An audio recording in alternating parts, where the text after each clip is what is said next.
तो गाइस अभी हम लोग यहाँ पे क्वेश्चन नंबर 6 को सॉल्व कर रहे हैं। क्या क्वेश्चन कहता है हमसे, कहते हैं which one of the following is true.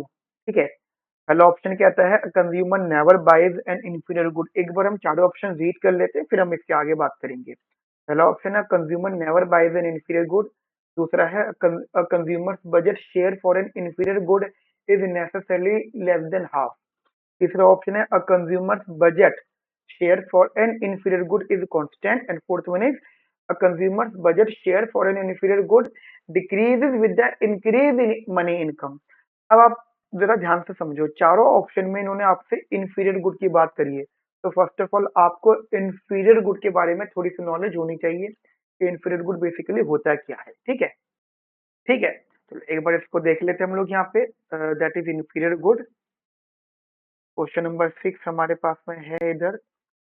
तो उन्होंने आपसे इंफीरियर गुड की बात करी, तो इंफीरियर गुड की एक बार आप नॉलेज ले लीजिए बेटा।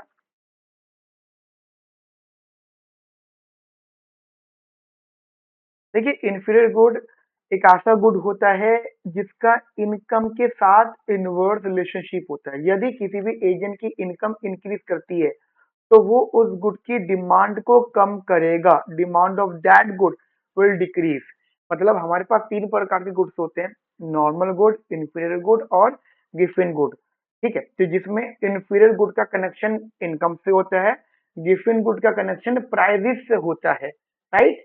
तो अब एक बार बताओ, पहली बात तो ये है कि कंज्यूमर इंफीरियर गुड जरूर कंज्यूम करता है अपनी लाइफ में। ऐसा कोई रूल नहीं है कि वो कभी भी इंफीरियर गुड को कंज्यूम नहीं करेगा। जैसे हमारे पास पहला ऑप्शन है या consumer never boys N inferior good, ये गलत है। ऐसा कभी भी नहीं होगा कि वो कभी ना खरीदे, कभी तो खरीदेगा। ठीक है, दूसरा option consumer budget share inferior good is necessarily less than half. देखो मैं आपको यहाँ पे बजट शेयर भी बता देता हूँ। जैसे एक्चुअली होता है क्या है कि किसी भी कंज्यूमर की जो बजट इक्वेशन होती है तो वो कुछ इस प्रकार होती है। Let suppose we assume that कि वो दो गुड्स कंज्यूम कर रहा है, good X and good Y. तो this is P X into X, P Y into Y is equal to income. तो अगर मैं इसको एम से डिवाइड कर देता हूँ, ठीक है बेटा, एम यहाँ पे इनकम है, तो ये आ गया P one P X into X upon में एम। इसको हम बोलेंगे शेयर।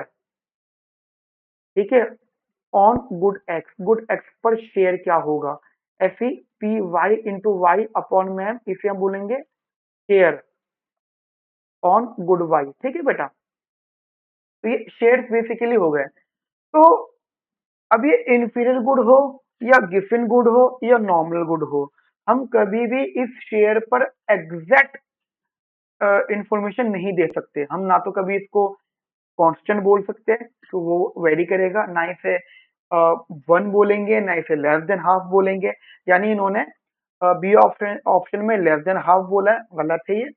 सी ऑप्शन में कांस्टेंट बोला, ये भी गलत है। पहला ऑप्शन भी गलत है। ठीक है, तो तीनों ऑप्शन गलत हो गए, ए बी सी तीनों गलत हैं।